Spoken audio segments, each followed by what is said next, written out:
Boa tarde a todos, bem-vindos a esta sessão do Code Rede Brasil 3, mais um evento oficial da Embarcadero da nossa língua, mostrando todo o compromisso do time da Embarcadero com os desenvolvedores brasileiros. Meu nome é Marcelo Varela, obrigado pelo convite para colaborar com esse evento e hoje falaremos sobre Parallel Programming Library, ou Biblioteca de Programação Paralela. Eu sou MVP da Embarcadero, tenho participado como palestrante de eventos oficiais desde a época do Borcon, já escrevi alguns artigos para Active Delphi, entre outras publicações, sou gerente de projetos da Lógica Treinamentos, um centro de treinamento e uma software house aqui em Natal, no Rio Grande do Norte, tenho mais de 15 anos de experiência em desenvolvimento de software com Delphi, e também sou professor efetivo do IFRN nas disciplinas de Sistemas de Informação. Eu sempre busco reforçar nas minhas palestras a importância das certificações. As certificações é uma forma de você comprovar as suas habilidades e pode ser um significativo diferencial na hora de buscar novas oportunidades. Se você tem interesse em saber um pouco mais, me procure um centro de treinamento ou a própria Embarcadero. Essa é a nossa agenda. Nós vamos falar um pouco sobre a programação paralela, suas principais features, dar algumas dicas de como utilizar e depois fechar com uma conclusão.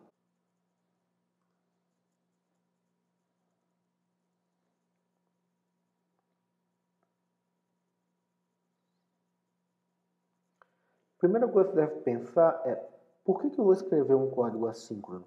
Por que eu vou buscar uma biblioteca paralela? A ideia, pessoal, de você escrever um código com operações em paralelo, com operações assíncronas, é tornar a sua interface com o usuário muito mais responsiva. É você fazer com que as tarefas que têm uma média ou longa duração não atrapalhem a experiência do usuário no seu aplicativo. Quando você tem uma aplicação que uma tarefa demora e o usuário sente que a aplicação travou, muitas vezes ele cancela aquela operação. Aquela operação não estava indisponível, ela apenas estava demorando a responder. Quando você deixa esse comportamento da sua aplicação, uma tarefa de média duração parece ser uma tarefa de longa duração. É a sensação que o usuário tem quando acessa o seu aplicativo. Operações assíncronas possibilitam uma interface mais amigável, mais acessível para o usuário, fazendo com que ele goste de usar o aplicativo e fazendo também com que o seu aplicativo funcione melhor. A sensação que o usuário possui é determinante para a forma como ele usa o seu aplicativo. Além do mais, quando você desenvolve para aplicações móveis, a tolerância de um tempo de execução sem resposta ela é menor do que numa aplicação desktop. Então você tem que tomar esses cuidados, ok? Vamos ver como é que se faz? Temos agora uma biblioteca que nos ajuda muito para isso. A biblioteca de programação paralela ela foi disponibilizada a partir da versão atual do Delphi, que é o XE7. Essa biblioteca torna o trabalho do desenvolvedor para programar novos segmentos, novas atividades paralelas, de forma muito mais simplificada. Essa biblioteca tem como objetivo promover uma facilitação na hora de criar esses novos segmentos no nosso aplicativo. Embora a maioria dos sistemas operacionais que a gente trabalha hoje, principalmente nas plataformas que a gente tem disponível para o Delphi, sejam multitarefa, o nosso processo inicia com um único segmento, que é o segmento principal. Os outros programas que estão rodando no sistema operacional, eles vão continuar funcionando, embora o nosso programa pareça estar travado, porque ele está executando uma ação longa. Mas o nosso programa vai aparentar estar travado. E o usuário muitas vezes não vai saber se ele deve aguardar ou se o sistema realmente não mais vai responder. A ideia de você criar novos segmentos, novos códigos que rodem de forma paralela ao seu segmento principal, é que esse comportamento não apareça para o seu usuário. Que isso fique transparente, que a sua aplicação sempre esteja disponível para ele. Algumas pessoas já tinham o hábito de usar threads para isso, como modelo de programação paralela disponível agora. Isso ficou mais fácil, mais produtivo e mais poderoso. Para que possamos fazer uso das funcionalidades disponíveis nessa biblioteca, a gente precisa declarar o system.thread. A partir da declaração dessa biblioteca, nós vamos ter acesso aos recursos disponíveis dentro dela. As principais features que nós vamos ver são o task, o parallel for, que é a ideia de você dividir um laço for em pedaços, e o future, que é uma possibilidade de você trabalhar com uma task, mas devolvendo resultados.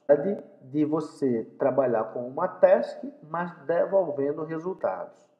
O que são tasks?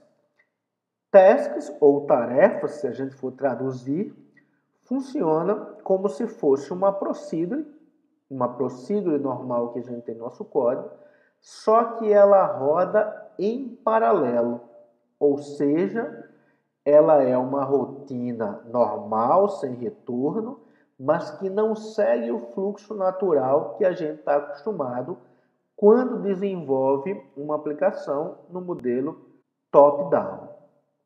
Uma task não é iniciada imediatamente após a chamada do método start. Elas são enfileiradas e iniciadas quando há disponibilidade na CPU. Então, se você tem uma CPU muito carregada, pode ser que demore alguns milissegundos para que a sua ação comece a, de fato, ter alguma ação rodando. Vamos ver como é que isso funciona aqui na prática. Vamos lá, vamos criar nossa primeira aplicação usando o modelo de paralelismo. Vou criar uma aplicação VCL Forms Application. Vou salvar aqui, criei uma pastinha Code Rigid 3 para a gente fazer alguns testes. Então, vou colocar aqui exemplo 1. Salvar. Vou colocar um button. E vou colocar um label. Vou aumentar aqui um pouco a fonte para todo mundo se sentir confortável aí visualizando. Então tá aqui.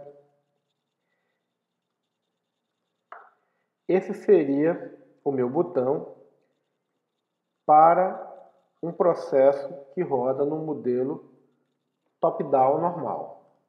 Perceba que se eu clicar aqui e escrever algo bem simples, como esse código aqui,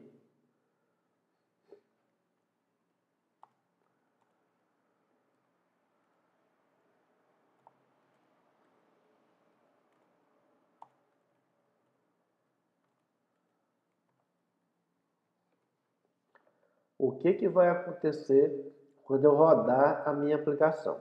Eu vou clicar, veja que ele ficou travado, eu tento arrastar aqui, tento maximizar, olha lá a mensagem não respondendo, minha aplicação está travada, ela não precisa ser finalizada, porque ela está em execução, só que é uma rotina demorada, é uma rotina que demora 10 segundos para poder responder. Então, enquanto eu faço isso, eu não tenho acesso à minha tela. A tela fica bloqueada. Se eu tiver aqui, por exemplo, uma caixa de texto, um edit, e eu quiser, enquanto o meu processo é executado, digitar alguma coisa aqui, ó, não é possível. Eu não consigo fazer essa digitação. E mais uma vez, ó, se eu insistir, vai aparecer dizendo que a minha aplicação não pode responder. Vejamos agora se a gente escrever essa mesma rotina só usando as funcionalidades de uma rotina paralela. Vou colocar aqui mais um button.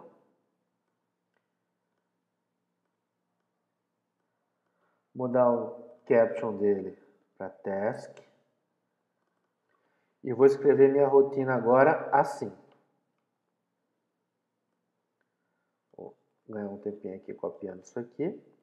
Vou chamar tTask. Poderia usar o create para criar um objeto do tipo tTask. Mas aqui, como a rotina é bastante simples, eu vou usar direto o run e já chamar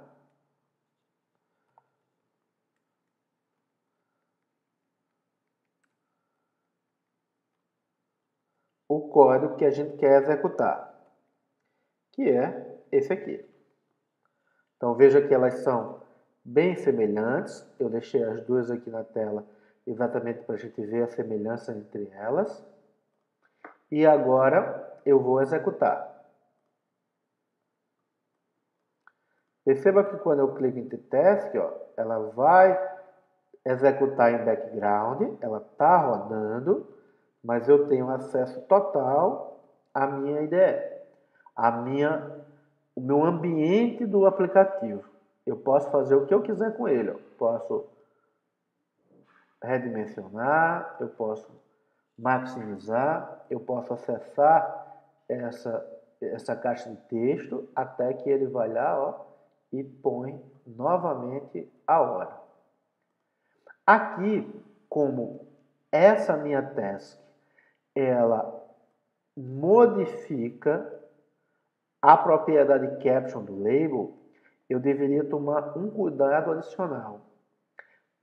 Sempre que a gente acessar propriedades de componentes ou mesmo de controles, é importante que a gente trave esse controle ou esse componente quando a gente for usar. Ou enfileire as chamadas para que ele possa ser bloqueado na hora em que a gente vai mudar os valores dele. Por exemplo, nesse caso, a melhor forma de escrever essa rotina de forma completa seria complementar com isso aqui. tthread ponto synchronize tthread ponto currentThread. Poderia nesse caso também passar new, não teria problema, porque eu não estou fazendo acesso nesta procedure que eu estou criando aqui a nada da thread principal. Então, eu poderia usar também ali new como primeiro parâmetro. E nesse caso aqui, trazer a alteração para dentro do Synchronize. Então, essa seria a melhor forma para executar essa rotina. Não muda nada, Se a gente for rodar aqui, a gente vai perceber um comportamento exatamente igual. Tá? Depois dos 10 segundos aí, ele vai mudar a hora. Vou fazer aqui novamente.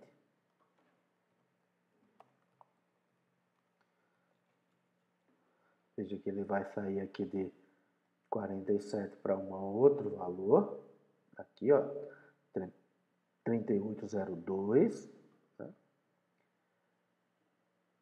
E nada mudou.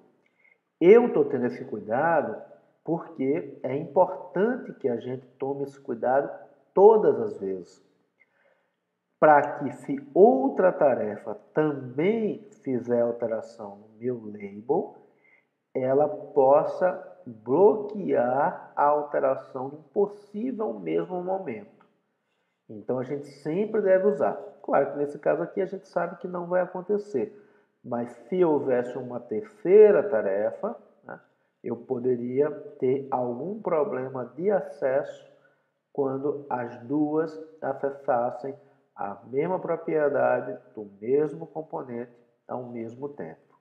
Uma forma mais tradicional de fazer uma chamada a uma task poderia ser essa daqui.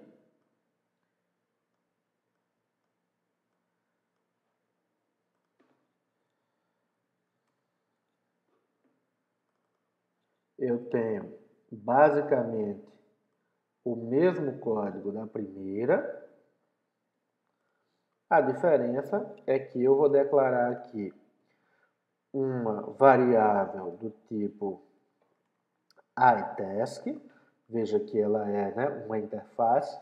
A gente normalmente usa dessa forma para que a gente não tenha a necessidade de se preocupar com liberar esse objeto e para ter acesso também a algumas funcionalidades que são definidas na interface e colocar a declaração dessa forma aqui.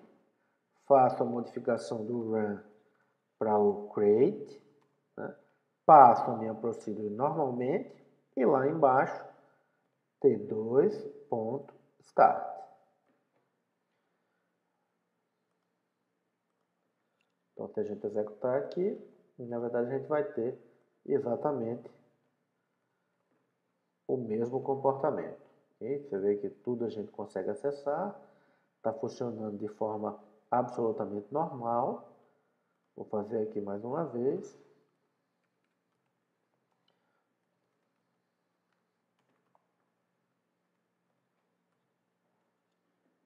Até que o valor foi modificado.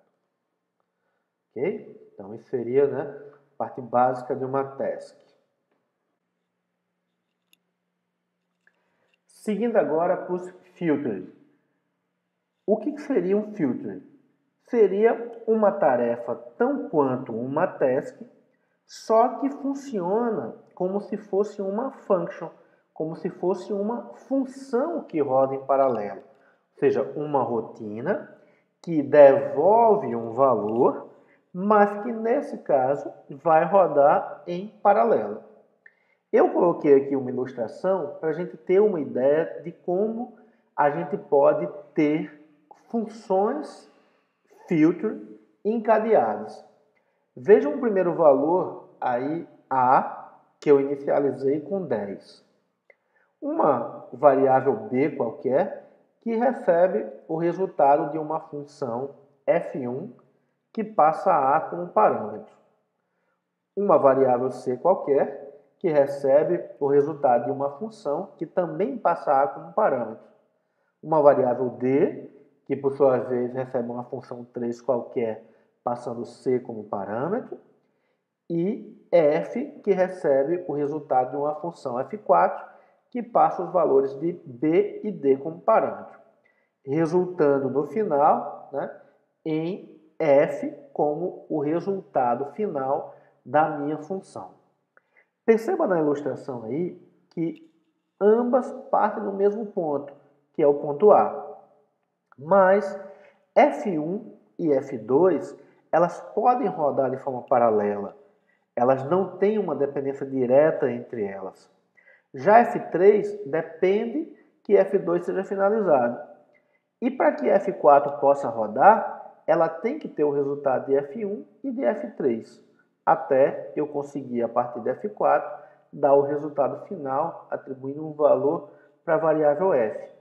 Esse aí, por exemplo, é um fluxo, né, de dois segmentos diferentes, nesse caso aqui até mais de dois segmentos, né, porque eu tenho o segmento de F1 para F4, de F2 para F3 e F3 para F4. Então eu tenho mais de uma tarefa aí sendo executada. Como elas devolvem retorno, uma boa opção para mim é usar filter. Como é que isso funcionaria na forma prática? Vamos dar uma olhada. Vamos lá. Vou criar um novo projeto aqui. Vou mais uma vez começar salvando. Botar exemplo 2 e salvar. Eu vou colocar aqui um button e um label. Uma estrutura bem parecida com o que a gente tinha no modelo anterior, só que agora a gente vai usar os filters. Primeiro eu vou fazer no modelo normal, depois a gente vai fazer, né, usando filters.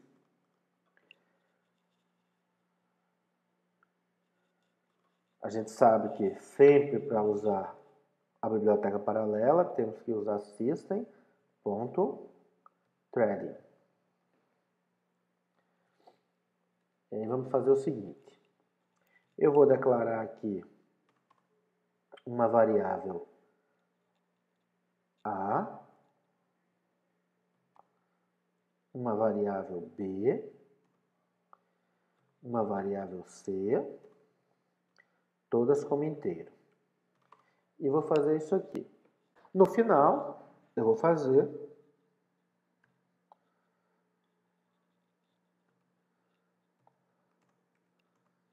label 1.caption recebe into str A mais B mais C. Eu vou botar para executar. Vou clicar, vou ter os mesmos problemas que eu tinha antes, de a tela ficar bloqueada, não respondendo, e ele vai esperar para fazer tudo e me dar o valor. Ou seja, ele esperou o tempo de 5, mais 3, mais 2, para poder executar. A gente pode até mostrar aqui, que eu estou usando getCount, uma função que vai medir aqui o tempo que a gente usou para executar essa rotina. Vou escrever dessa forma aqui. Vamos pôr para executar e aí ver o que vai acontecer. Mais uma vez vai ficar aparecendo aqui a mensagem não respondendo. E a gente viu aí que ele levou 10 milissegundos, né? Aliás, 10 segundos para executar, né, aquela rotina. E o valor, né, como ele é randômico, né, ele vai dar aqui um valor aleatório.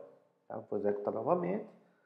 A gente vai ver aí a mensagem do não respondendo. E aí, mais uma vez, executou e um novo valor. Se a gente fosse pegar essa mesma rotina e escrever usando a biblioteca do paralelo, a gente podia fazer isso aqui, ó. Declaro uma variável A, B e C, bastante similar como a gente fez no exemplo anterior, só que agora eu vou usar um iFilter. Ele é um tipo genérico e eu vou devolver aqui um inteiro. Para eu criar o meu filter, vou fazer o seguinte, ó. A recebe tTask.feature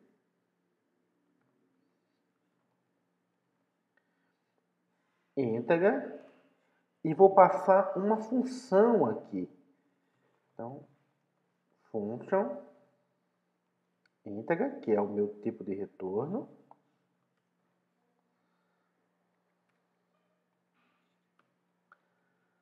Fazendo a mesma coisa que era feita nos anteriores. E aí, vamos exibir o valor da mesma forma. Onde temos aqui o cálculo do tempo, início e o final, o tempo percorrido. Observe que eu declarei mais uma variável aqui, R, para fazer o somatório, porque é nesse momento aqui que eu vou requisitar o que foi processado nesses filtros aqui. Na hora em que eu vou ler, é que eu preciso que essas ações tenham sido concluídas. Todas elas. Aí, ao invés de chamar apenas A, B e C, como a gente fez no exemplo anterior, naquele que não é paralelo, onde eu tenho aqui ó, A, B e C, eu aqui na verdade vou chamar quem? A.value, B.value, C.value, porque são do tipo iFilter, ok? E aí, como é um tipo genérico, né? Quando eu chamar aqui, o meu A vai ser do tipo inteiro, ok? E aí manda executar, né? Mostro no label, né? Com a mesma formatação. Aí vamos executar aqui para a gente ver o comportamento. Cliquei aqui. Perceba que a minha aplicação ó, ficou travada também. Ele levou 5.000, diferente do anterior, que estava levando 10.000. Vou executar aqui, ó. Ambos estão travados. Ó, levou 10.000. O Confuture levou menos tempo. Vamos ver por quê.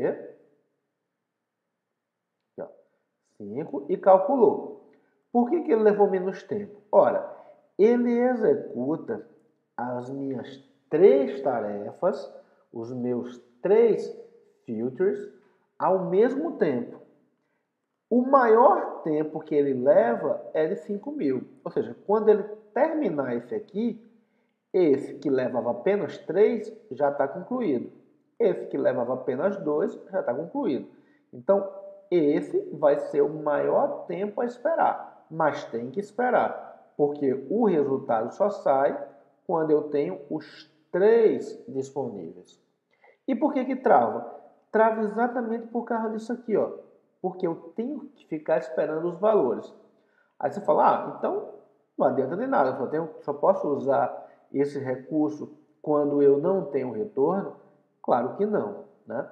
O que você pode fazer aqui para não ter esse comportamento indesejado?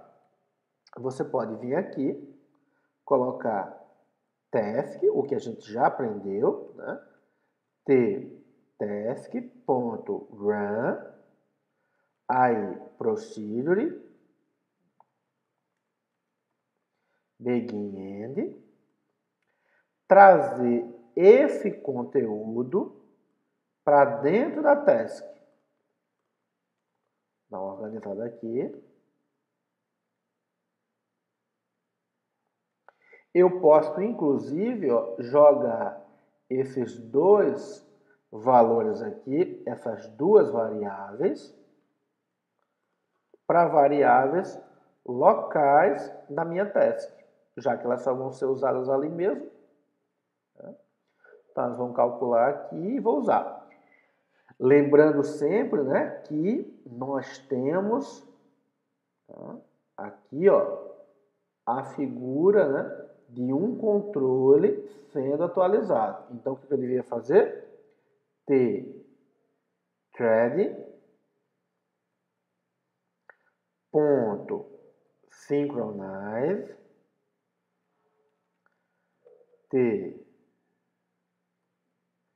thread ponto current thread procedure e aí jogar esse rapaz aqui para dentro.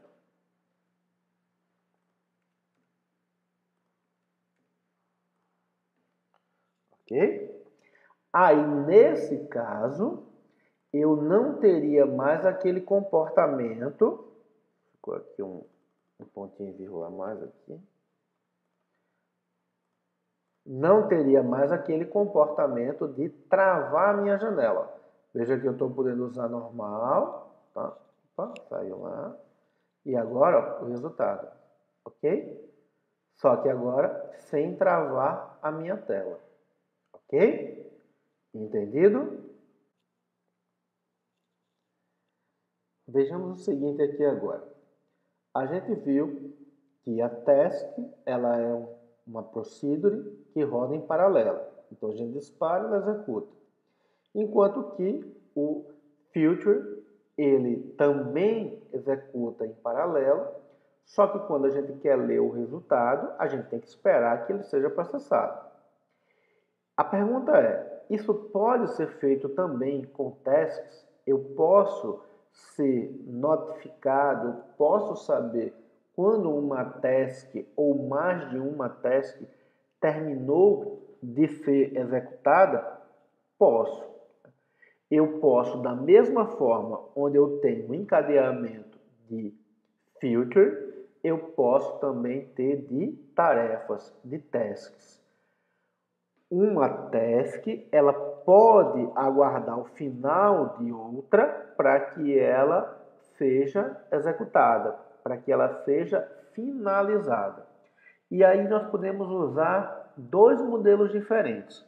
Eu posso usar o wait for any ou o wait for all. O wait for any é alguma delas, né, que faz parte do meu agrupamento de tasks, né, do meu array de tasks. Terminou, eu executo.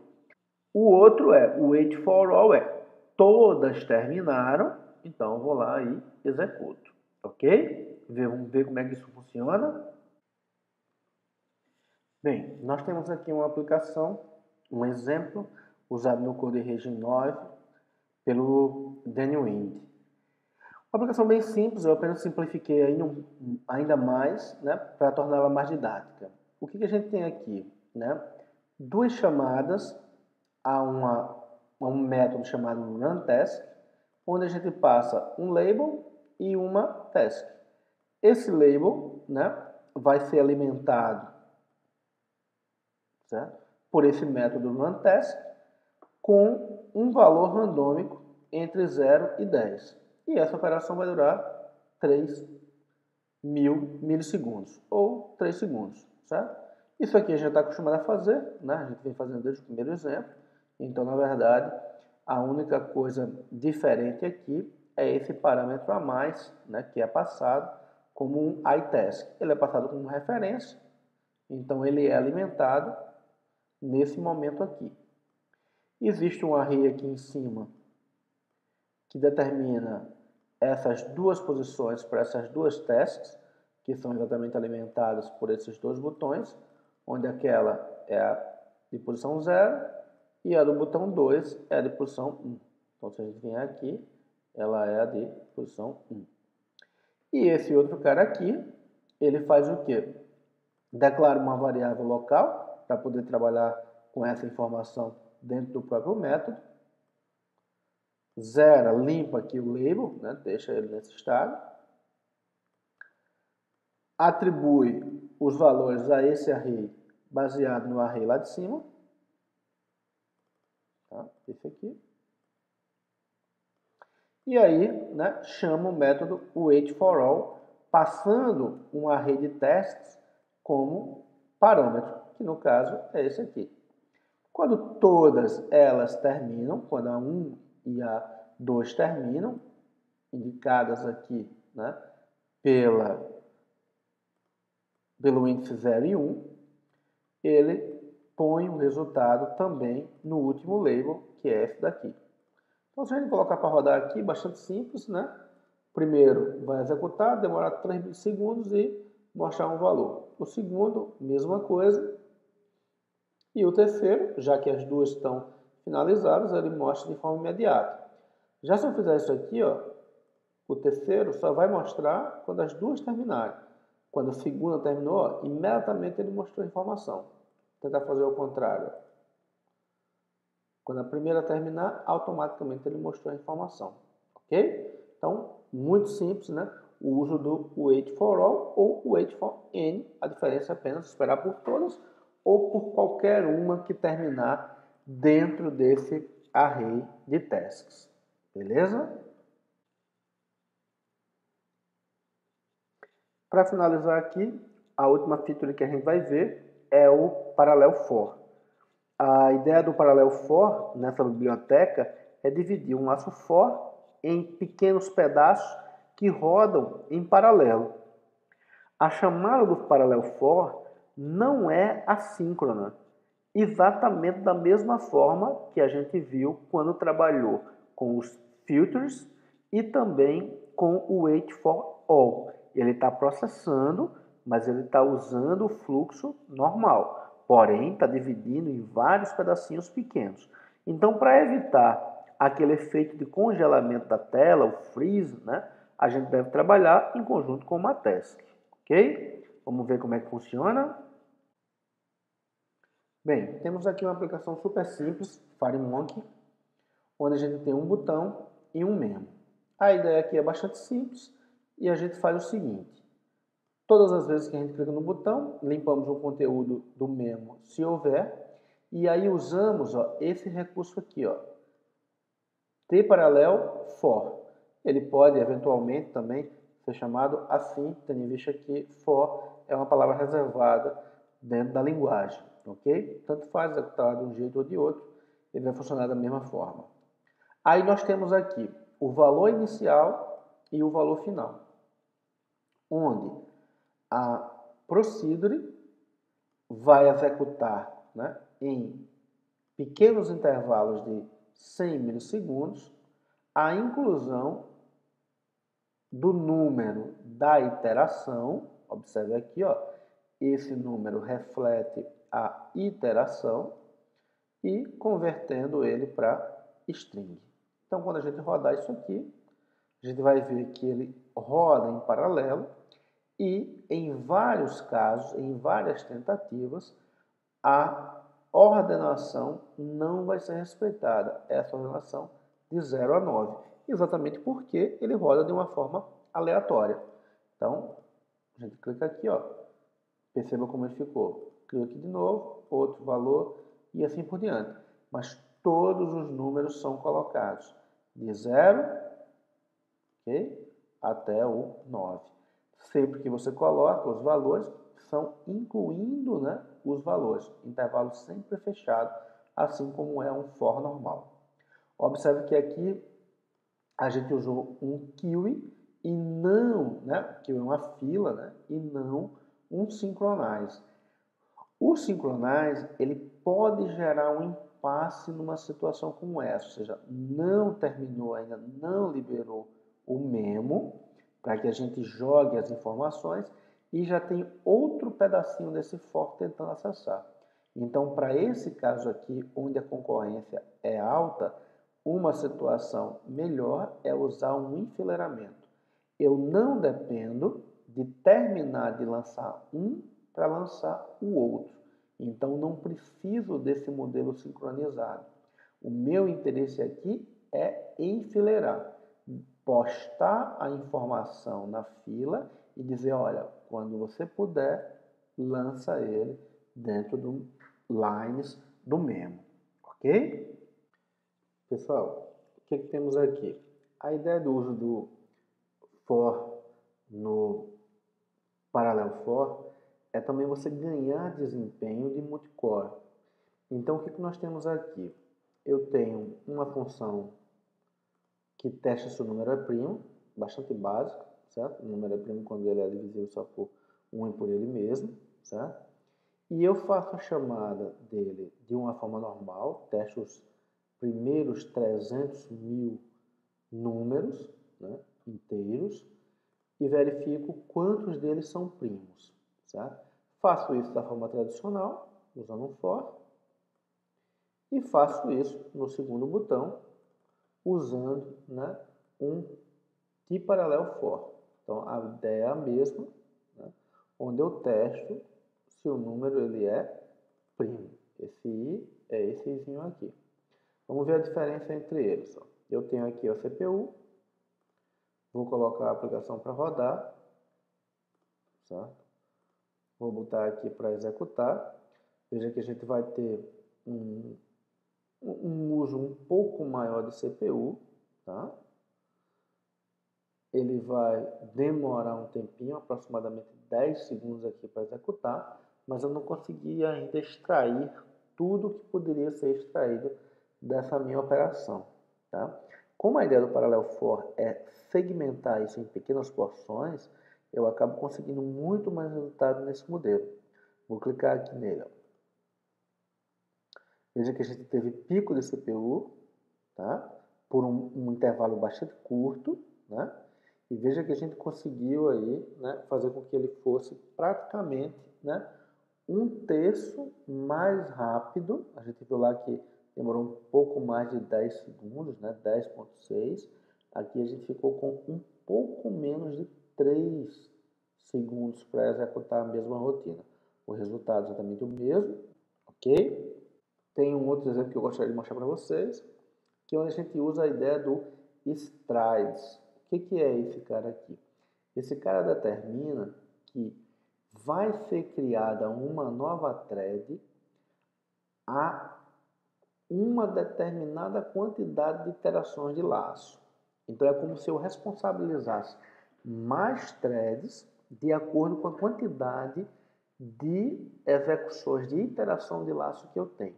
Por exemplo, se eu tenho aqui 20, eu vou executar 20 vezes o laço e eu coloco start 2, quer dizer que eu vou criar 10 threads para resolver esse meu problema. Ok? Então essa informação ó, é um inteiro que representa o incremento de iterações do meu loop. Então, quanto maior esse número, né, menos threads eu vou ter individuais. Quanto menor ele for, se eu botar 1, por exemplo, vai ser, e o meu laço pode ir 1 a 10, e eu colocar um stride, quer dizer que eu vou ter uma perna, um segmento para cada iteração. Okay? Nem sempre, né, essa quantidade maior de responsáveis pela execução vai representar necessariamente um desempenho maior. Nesse exemplo, fica legal de a gente ver como funciona, né? Porque eu tenho ó, a possibilidade de ver graficamente essa informação. Tá? Se eu coloco, por exemplo, aqui 1, né? A gente vai ver que é bem mais separado. Se a gente coloca 10, né? A gente vai ver que eles são divididos em mais, né? Em menos interações, ou seja, menos cores, né? Vão aparecer aqui. Ok? Beleza? Isso seria aí o nosso Parallel for. Bem, pessoal, aí vão as dicas finais. Cuidado sempre com a concorrência de recursos. Você está trabalhando num modelo que é paralelo, então pode ser que duas tasks, né, estejam usando o mesmo recurso no mesmo momento, dois pedaços, né, de um foto usando o recurso no mesmo momento. Então, tenha um pouco de cuidado em relação a isso. Preocupe-se também em deixar suas aplicações responsivas, né? Ter cuidado com os controles que você deixa habilitado, por exemplo, um botão que você clica para acionar alguma coisa no banco de dados, né? Você pode jogar uma mensagenzinha de espera antes, ou mesmo desabilitar o botão e reabilitá-lo quando a ação concluir, evitando que a pessoa clique duas vezes. Então, são alguns cuidados que você deve ter com a parte de interface com o usuário. E sempre que você interagir com controles, né, ou com componentes, lembre-se de usar o Synchronize ou o Kiwi, ok? Nunca esqueça de fazer isso. Lembre-se que os componentes não são thread safe, ok? Aí, conclusão, né? Essa biblioteca realmente é muito poderosa. Você pode usar recursos de paralelismo e multicore com facilidade, como a gente viu nessa apresentação. E você não tem mais desculpa para criar aplicações, né, com uma experiência ruim de usuário, porque você acha que é difícil implementar esses recursos. Está aí, está para usar. Use. Lembrando que todos os recursos que a gente viu aqui estão disponíveis também para C++ Builder. alguns links que você pode usar para consultar, para pesquisar, e aí os meus contatos, que você também pode me procurar para tirar algum tipo de dúvida, ok? A gente vai ter uma sessão ao vivo de perguntas e respostas, então vou responder. No mais, pessoal, só agradecer pela oportunidade. Espero que vocês tenham curtido. Um grande abraço.